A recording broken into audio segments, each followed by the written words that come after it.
Fréquence 8. 90.5.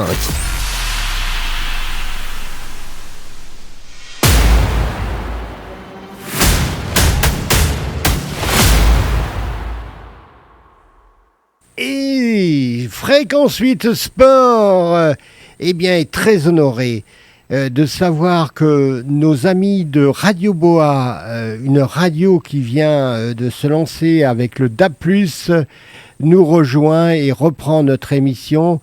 Et pour cette première émission avec Radio Boa, nous avons le plaisir et la chance de recevoir Madame Claudia Rouault, conseillère régionale depuis un grand nombre d'années.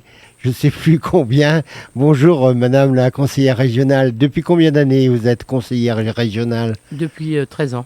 Depuis donc de la région Bretagne. Et vous assurez en même temps vos missions en cadre du député à l'Assemblée nationale pour la 3e circonscription d'Ille-et-Vilaine. Alors, Claudia, Madame Rouault, vous êtes une sportive. Vous avez toute une histoire dans différents sports. Vous avez touché le hand, vous avez touché la gymnastique. Non, vous pouvez peut-être nous en dire deux mots. J'ai d'abord touché le foot féminin. Le foot féminin. Ah oui, c'était dans les années 80. Et à cette époque-là, quand je le dis, les gens ont du mal à le croire. Il y avait quasiment des équipes dans toutes les communes. Il y avait Breteil, Talensac, Bois-Gervilly, Lanouet, Saint-Main-le-Grand, Le Crouet. On avait un championnat sur 20 km. Quoi. Tout à fait. Et c'était vraiment exceptionnel, mais peu de considération. Plusieurs reprises, des terrains d'honneur étaient réservés aux hommes et les femmes allaient se les stabiliser. Donc j'ai décidé d'arrêter. Je suis passé au handball. Handball. Alors le handball, c'est comme un sport quand même assez dur. Hein. Il faut quand même de la volonté, de l'entraînement, du travail physique. Et vous avez pu évoluer sur différents stades, à quel niveau ? Donc quand je suis arrivé au handball après le foot, en fait, j'avais pour moi quelques réflexes, tant au niveau des mains, bien évidemment, mais au niveau des jambes. Et donc, je suis allé dans les buts. Parce qu'il y avait une gardienne, mais une gardienne, c'est pas suffisant pour une équipe. Et puis, je suis d'ailleurs très vite devenue la gardienne de l'équipe. C'est bien.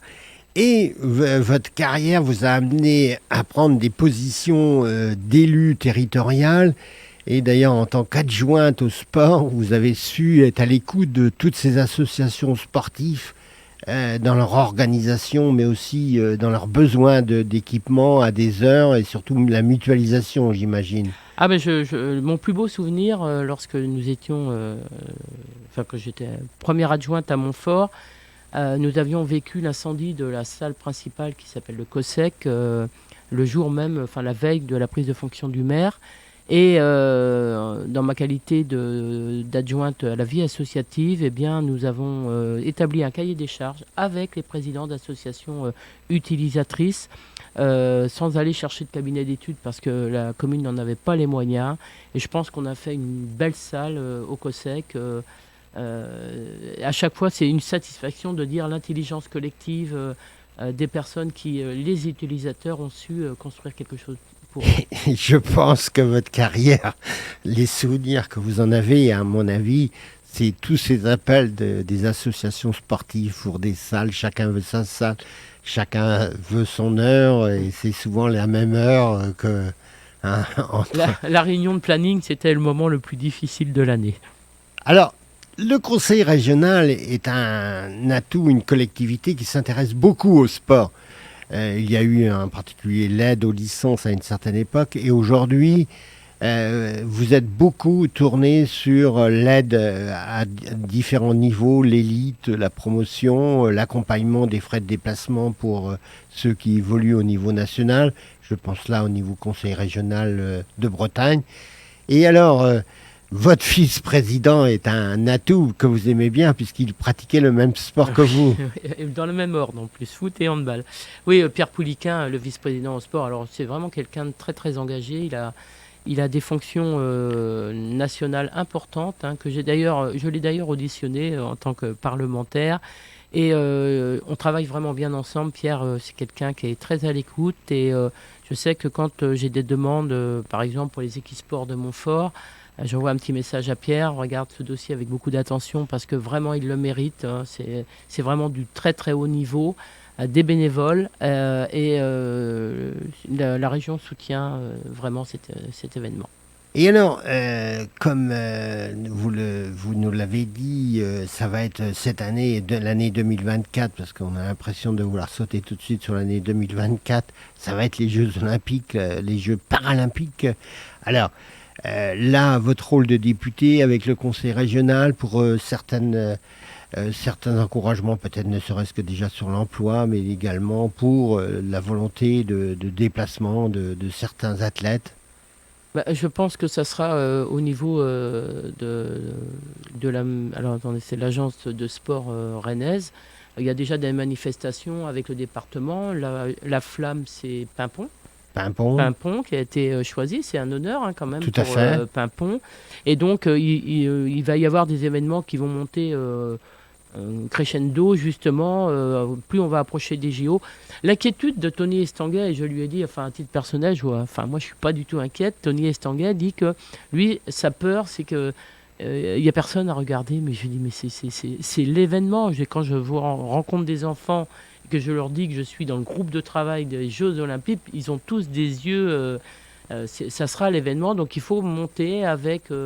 Bon, il y a quelques manifestations. J'ai pas pu malheureusement aller à Paris parce que j'étais à Nantes pour voir Argentine-Japon. C'était d'ailleurs un très beau au niveau match. rugby. Oh, c'était très beau. D'ailleurs, hier soir, vraiment Dommage, très déçu. Hein. Ouais. Et il y avait à Paris, c'est la ville, Paris, il y a des événements réguliers justement autour des sports paralympiques notamment, mais il y a eu aussi le triathlon et tout.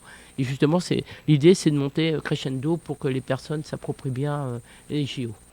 Alors, on vous sait très proche des clubs pour aider tous ces bénévoles qui sont, je dirais, qui prennent des responsabilités, parce qu'il en faut à la fois, bien sûr, des bénévoles, mais également des gens qui assument des responsabilités. Et alors, on voit de plus en plus se propager des ententes. Tant au niveau football qu'au niveau cycliste, qu'au niveau... c'est-à-dire qu'on essaye de regrouper un certain nombre d'athlètes où on cherche à travailler à la fois, bien sûr, le nombre, mais aussi l'élite. Et je pense que vous l'avez vécu un peu plus avec le handball, où on cherche quand même à faire que les jeunes évoluent de plus en plus à des bons niveaux. Oui, alors... mon respect des bénévoles, c'est sans doute aussi mon histoire. C'est-à-dire que moi, j'ai été une bénévole. Je pense que c'est le socle de notre société, la vie associative en France et surtout en Bretagne. En Bretagne, on est 3 200 000 habitants et il y a à peu près 2 millions de pratiquants de sport. Enfin, c'est quelque chose d'extraordinaire. Il y a vraiment cet amour pour le sport. Mais tout ça ne serait pas possible sans les bénévoles. Et donc, les ententes ont permis souvent... parce que il y a 40 ans, 50 ans, en fait, il y avait du basket et du foot, à peu près. Aujourd'hui, il y a tellement de sports qu'il a bien fallu pouvoir trouver suffisamment de jeunes pour faire une équipe du 15 au foot. Et donc, c'est sans doute... alors, en tout cas, au foot, aujourd'hui, toutes ces ententes elles sont autour de ça. Et c'est vrai que j'étais, à l'époque, secrétaire de la CAN Montfortaise au niveau du handball. Et quand nous avons fusionné avec l'ALBD, d'ailleurs l'amicale laïque avec la CAN Montfortaise, le patronage, on s'est amusé. Et comme quoi le sport permet tout. Et je suis devenue la première présidente du Brocéliande, un club à lequel j'étais très très attachée. Donc je sais à quel point le temps qu'on passe quand on est bénévole, c'est énorme. Et donc c'est pour ça que j'ai énormément de reconnaissance pour le bénévolat. Alors après... il y a une attente, bien évidemment, sur des personnes de plus en plus qualifiées, mais c'est aussi un peu l'État qui a exigé ça au niveau du périscolaire, mais au niveau du sport. Et donc, ça entraîne quelquefois des coûts, quand même, pour des structures qui n'en ont pas les moyens. Et c'est sans doute un stress supplémentaire pour les présidents ou les présidentes. Alors, vous avez un point où vous êtes très attaché dans votre combat, c'est également sortir l'enfant de ces jeux et lui permettre quand même de l'encourager dans son adaptation au sport, à la pratique sportive. Ah oui, moi, vraiment, enfin, ça, c'est un message. Si des parents nous écoutent, il faut que les enfants sortent, courent, même tombent. Quand mes petits-enfants tombent, je leur dis: ah bah c'est bien, tu seras plus fort plus tard. Alors ils me regardent en me disant: mais qu'est-ce qu'elle me dit? Mais je crois qu'il faut vraiment, vraiment prendre conscience de ça. Il faut déconnecter les enfants des tablettes, des téléphones, de la télé. Un enfant, c'est fait pour courir. C'est fait pour courir. Comme ça, il développera son cœur, il va développer ses muscles, il va développer ses os, et il faut vraiment, c'est vraiment un message. Et puis, idéalement... Des liens sociaux aussi. Bon, certes, il l'a peut-être à l'école, mais également Oui, au c'est niveau ça. du club sportif. Eh bien, c'est ce que j'ai dit tout à l'heure, mais c'était peut-être dans l'autre émission. Eh bien, un enfant, bah, quand il va dans une équipe, eh bien, il va respecter ses camarades, il va quelquefois être solidaire sur un terrain de ses camarades, il va arriver à l'heure à l'entraînement, et donc c'est de la rigueur, et puis ben, il va faire du sport, donc c'est un effort, et donc il faut vraiment redonner du sens au sport, et notamment le sport dans une fédération, dans cette vie associative, et pas le sport un peu zappé, on va jouer un petit peu au basket Tout à fait, sur un ouais. 3-3 et tout. C'est pas la même chose. C'est pas la même chose. Alors, un dernier message en particulier de la part de la région Bretagne sur toutes ces activités sportives. Est-ce que vous en avez un, Madame la conseillère régionale? Ah ben moi, j'ai une grande fierté en tant que conseillère régionale d'avoir, avec d'autres d'autres maires, porté cette piste d'athlée. C'est une piste extraordinaire. On en avait énormément besoin, même en Ille-et-Vilaine. D'ailleurs, le APB est très sollicité pour organiser.